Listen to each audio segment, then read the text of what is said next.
You are? Perfect. So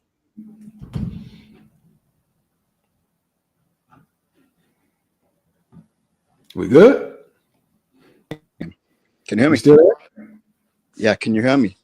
I hear you now. You cut out for a second. Oh, okay, weird. But so basically, the law of non-contradiction. You did hear me say that, right? I didn't hear any of that. But Okay, go ahead. so You're do saying you know that what? you're saying that the divine nature and the human nature contradict each other? Yeah, basically.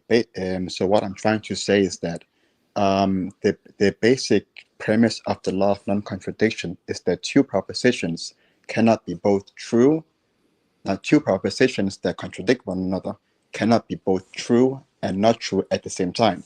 That's So right. when you say that Jesus is both fully God and fully man, you're basically saying that he's both all powerful and not all powerful at the same time. That he's all knowing and has limited knowledge at the same time. How can someone be both all knowing and not all knowing at the same time? Well, it would be a contradiction if I said that Jesus's divine nature is also not divine, or that Jesus's human nature is also divine. That would be contradictory. Would you agree? I mean, that doesn't matter, bro. It does. Would that be contradictory if I said that the human nature of Christ is also divine? Would that be contradictory? Sure, but my point still stands. I agree. No, it doesn't. And let me tell you Can how. I explain? I'm showing you how it doesn't. Can I explain? I'm showing you how your point doesn't. Listen, can I explain my? Can you listen to my response to you first? I have, bro. I have. I didn't even finish. Okay, so finish, then I can make my point. Thank you, host. I appreciate you, Your Grace. So forgive my insolence. It's okay. Yeah, forgive my insolence. But so, Your Grace, as you said, that would be a contradiction, and forgive my insolence again, if I were to say the human nature is also divine at the same time, or the divine nature is also not divine at the same time. Your Grace, that would be a contradiction.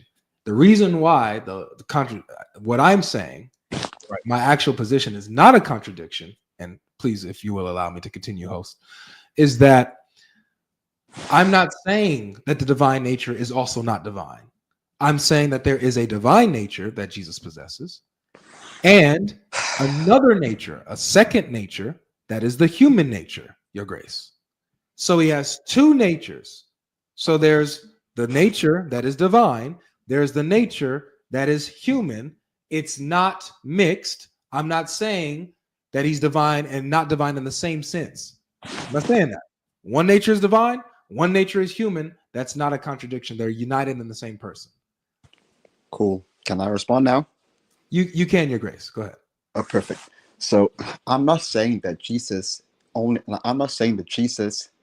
is God and not God at the same time because he has a human nature. I'm saying that Jesus, according to Christian doctrine, have a both God nature and a human nature. Those things coexist because we know from Christian doctrine that he's both fully God and fully man. This is called the hypostatic union. So when you say that Jesus is 100% God and 100% not a human, you're essentially saying. I never said he's 100% God or 100%. We don't use percentiles. That's okay, silly. but you do believe in the hypostatic union, correct? Yeah, so the hypostatic union is that Jesus is fully God. He has a fully divine nature and fully human nature, united in the person of the Son. Okay, my bad. So he has a fully human nature and a fully God divine nature, and that human nature that contains the attributes of being limited, in knowledge, limited in power, and his divine nature contains the attributes of being infinite, of being transcending, of being all powerful. Can you explain to me, without breaking any law of non-contradiction, that how can both of these inherently contradictory attributes coexist? Can you do that? Absolutely, sure, no problem. The fact that the natures don't mix, don't dilute or change one another is how they can coexist in the same person. And so, because Jesus, being divine, can take on a human nature without it changing or affecting his divine nature shows that the two natures can simultaneously exist.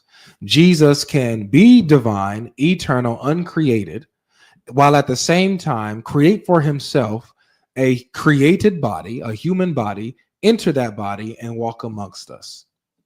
So that's how he can be eternal, having eternal nature, and then also creating for himself a human nature. That's how they both can coincide. Here's now, if you talk about him growing in wisdom, you have the divine nature that is all knowing, has all wisdom, right?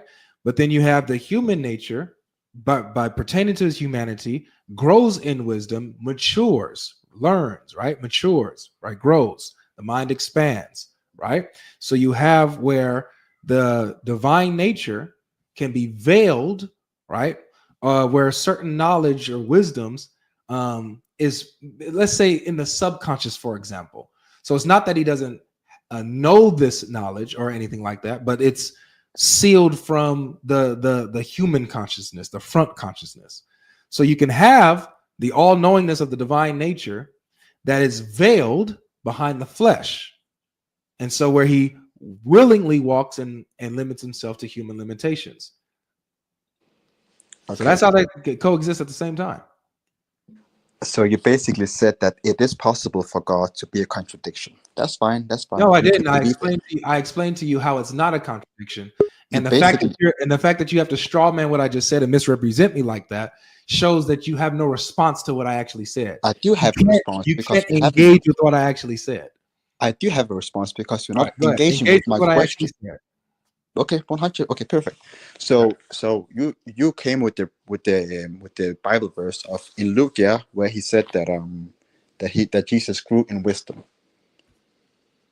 Correct? That is correct. He grew in wisdom and stature. Perfect. So when he grew in wisdom, was he all knowing at that particular time? Yes or no? I already explained that. Can you respond? Yes. Can you give a response to my actual explanation? Because you're wasting my time, bro. Engage with what I said. I'm begging. Engaging. You're not answering. So engage with what I said. Don't waste time. What questions I already answered. Engage with what I said. Break down what I said, please. I'm trying. Okay, you said that. I'm trying to give you. Please stop talking for a second. I'm trying to give you how to continue this discussion and how to adequately engage with my argument, my position. So please don't revert and go back as if I didn't say this already. Engage with what I already said and attack that. You already heard me explain his all-knowingness and him growing in wisdom pertaining to his human nature. So engage with what I just said. Don't re-ask the question.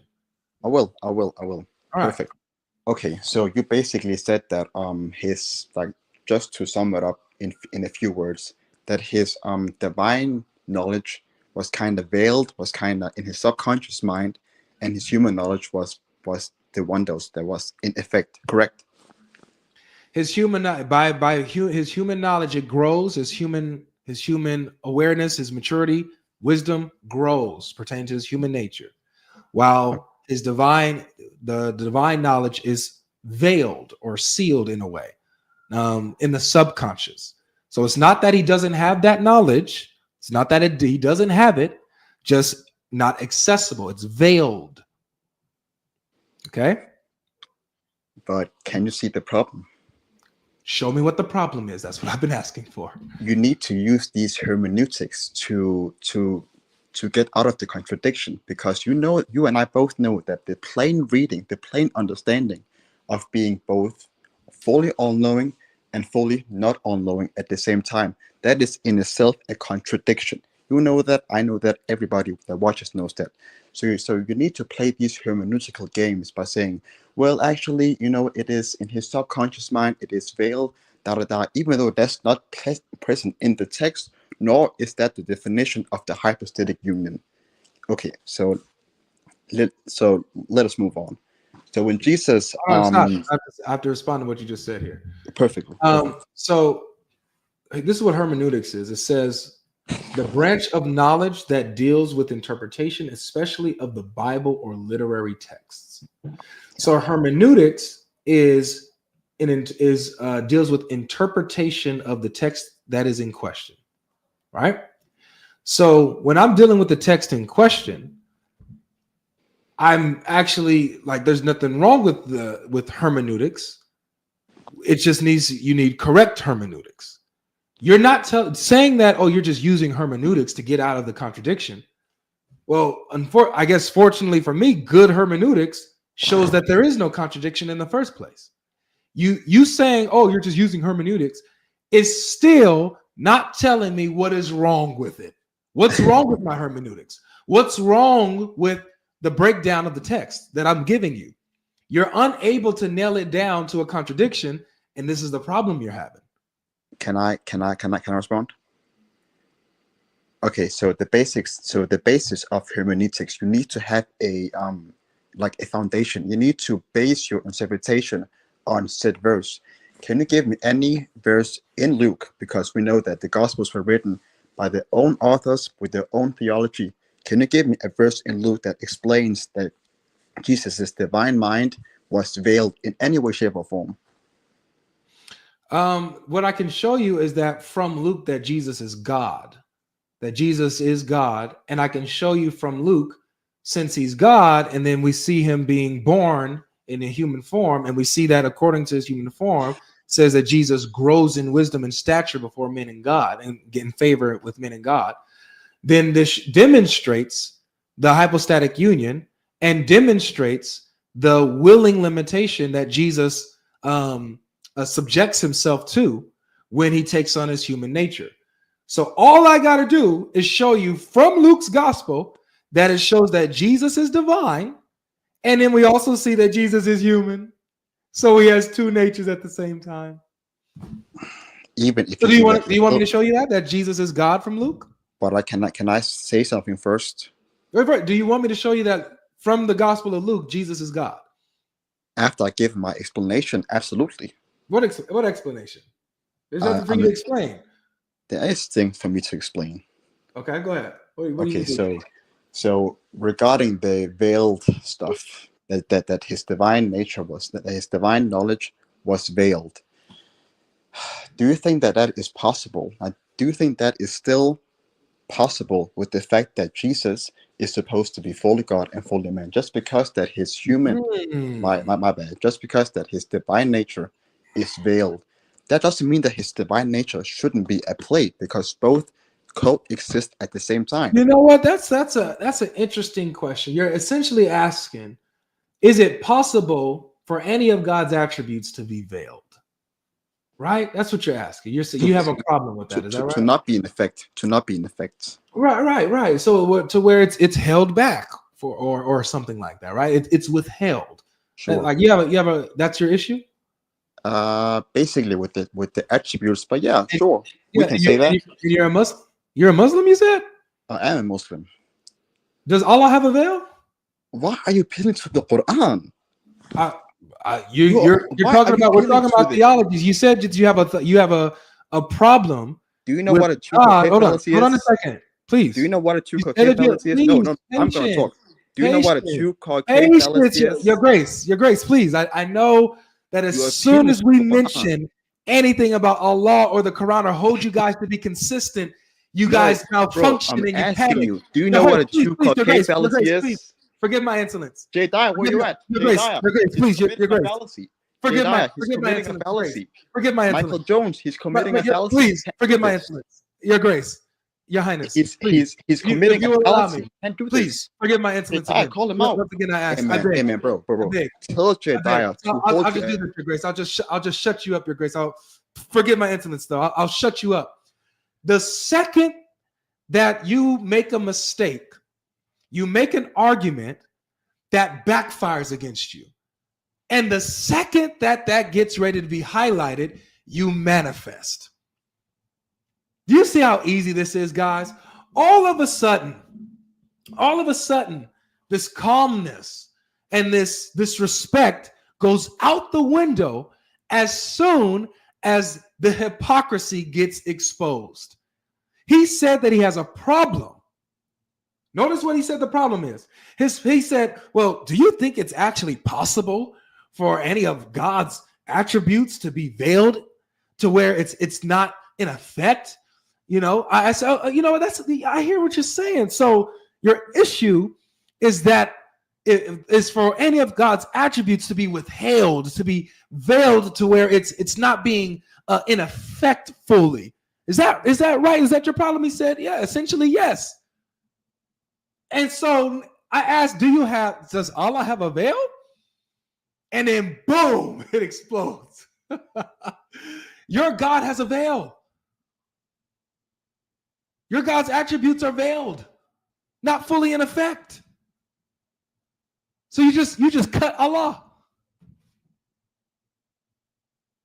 Here we go. Does Allah have a veil, Shinebox?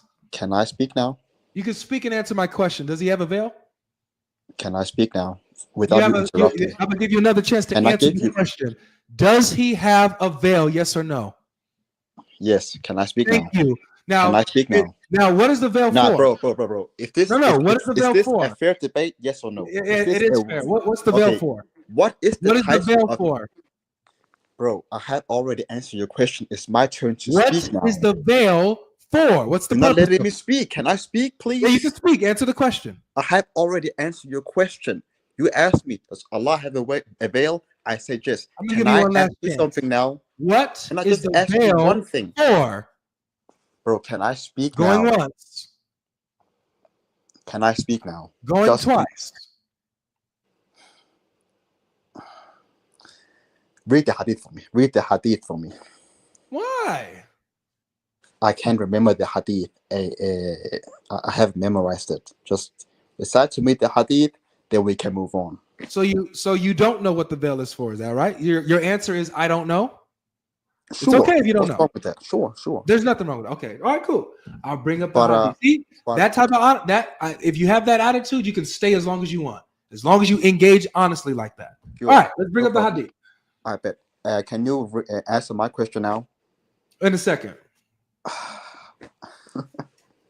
You said that you have a problem with God's attributes being veiled into where they're in no effect right now. They're not in full effect. You said you have a problem with that. Do you know what a true croquet fallacy is? Do you know it? Yes, I do. Do you know what a bad argument is? But do you know what it entails? Can you? Do you know what a bad argument is? You didn't really answer my question, though. Yeah, I did. You just appealed to the Quran. You asked me, do I know what a tu quoque is? I said yes. And then I asked you a question. Do you know what a bad argument is? Sure, I know that. Good. So a bad argument. Can I say something? So since you know what a bad argument, hold on. Since you know what a bad argument is, then you know that to present an argument that backfires against you, that shows you're inconsistent, is a bad argument.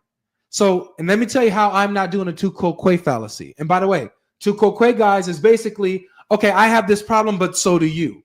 That's what a tu quoque is. I'm not saying it's a problem for me. It's a problem for you. God having a veil or his attributes being veiled and him freely limiting himself or veiling or withholding his divine attributes, you're saying it's a problem. I don't have that problem. You're saying it's a problem. So I'm showing you that if it's a problem for you, then you need to drop Islam because you exposed Allah. Okay, can I speak now? Go ahead.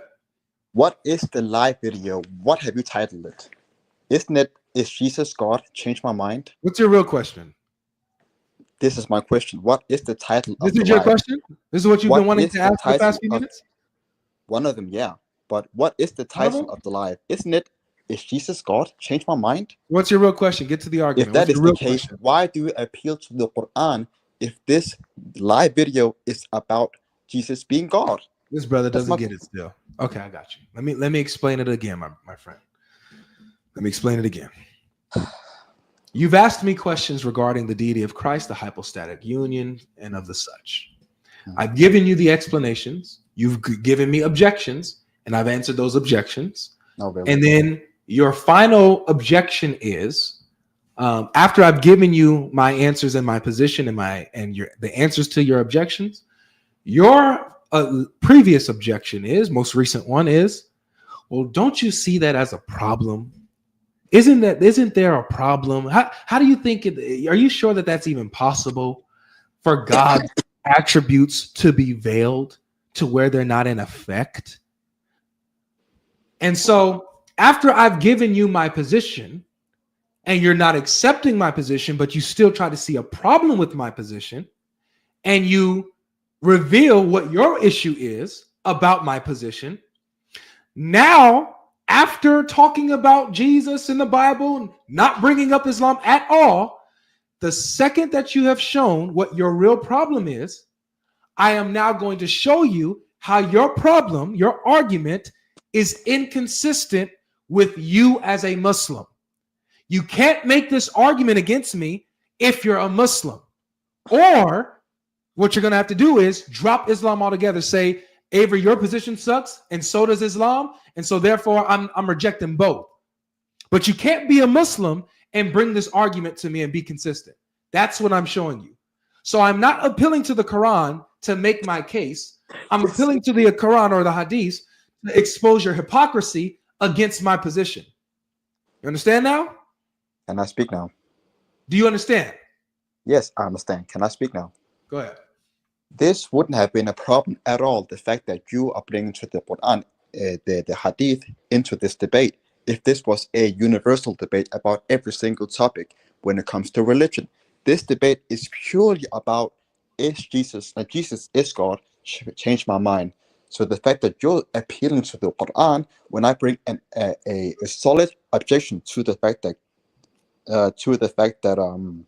that Jesus cannot be both God and man at the same time, that is a fallacy. That doesn't work, basically. That's okay. That's okay. Let's get to this hadith now. No, bro, it's about Jesus being God. Bro. This debate is about Jesus being God. Yes or no? That is, and I'm sure, and I'm exposing your hypocrisy. And now you're going to the Quran. Stop it! I got the hadith. A universal debate. Read the hadith. Stop crying. Okay, hadith, sure. Great Sahih. Watch this. You asked me. Did you ask me to bring this up? I did that. Sure. Okay, so I'm this debate about your grace. I am fulfilling your demands. You asked for this. Okay, thank you. It's up now. Okay, so now I'm about to bring it up. Watch this. Watch this. Remember, I asked you. You said that Allah has a veil. I asked you what it was for. About Jesus you being said God. you don't know what it's for. Please mute up, please. While I'm talking. Shut up, please. Stop panicking when your sources come up. What is this? Are you guys really human? I've never seen so many people afraid of their own text. When you bring an argument, you better make sure it's consistent. You better make sure it doesn't backfire, because you coming to the wrong one. You're coming to the wrong one if you think that you're going to get away with bringing an argument that destroys Islam. Thinking that I'm not going to bring it up and just let you attack Christianity all day. You don't got free reign here. Bring a consistent argument. If you don't want me to read this hadith, drop the whole argument. We can move on to something else. Is that what you want to do? You can unmute. You want to drop this argument? I want to continue with this argument. Okay, then stop crying. I'm reading the hadith. I'm not crying, bro. All right, here we go. Here's the hadith. I don't know. Here it is. It says, now, just as I showed you, it's great Sahih. Here it is. The messenger of Allah said, Allah does not sleep, and it is not befitting that he should sleep. He lowers the scales and raises them. His veil is light. My first question to you, is light created or is it eternal?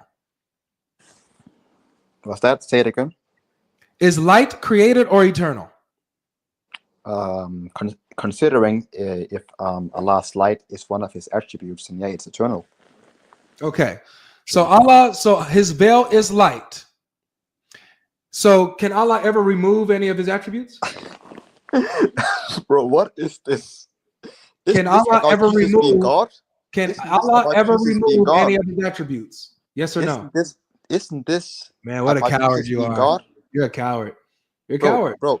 There's a reason why I still have you here. This exposure is great. Can Allah remove any of his attributes? Bro, why are you appealing to the hadith? I don't understand this. It's because you're a Muslim. Right? Because you're a Muslim. That's why. Because you're a Muslim. It doesn't matter, bro. It doesn't matter. What does matter? You're a Muslim. Okay. What if can Allah remove any of his attributes? Yes or no? Bro, can I speak now? Yeah, you can speak by answering the question. Yes or no? Can he remove his attributes? Is this life about Jesus being God or not? Yes or no? Take care of yourself, you coward. Get out of here. You're don't come back again. You coward.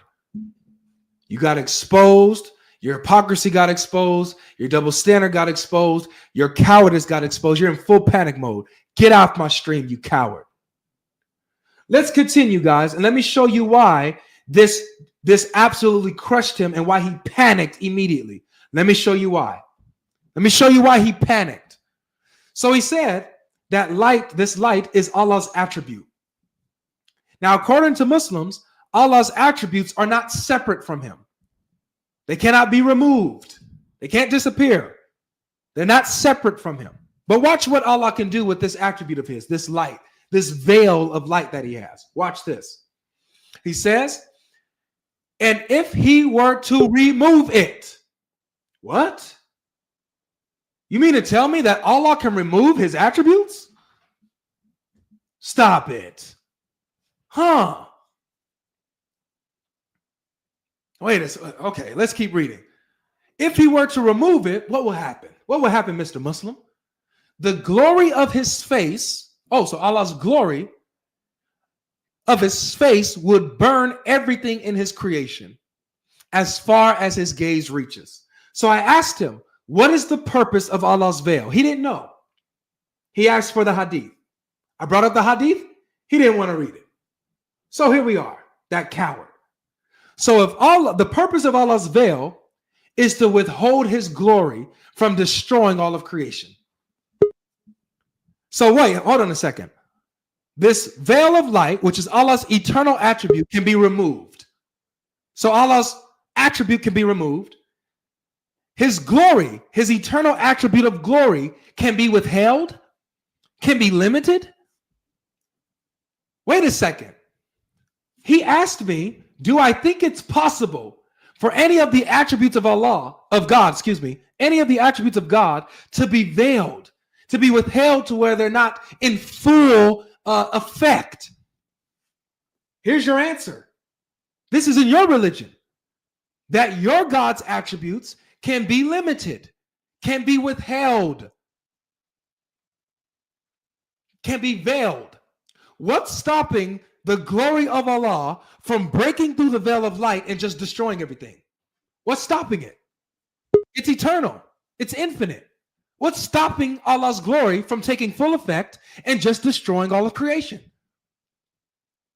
Other than him willingly limiting his glory to protect creation behind the veil of light.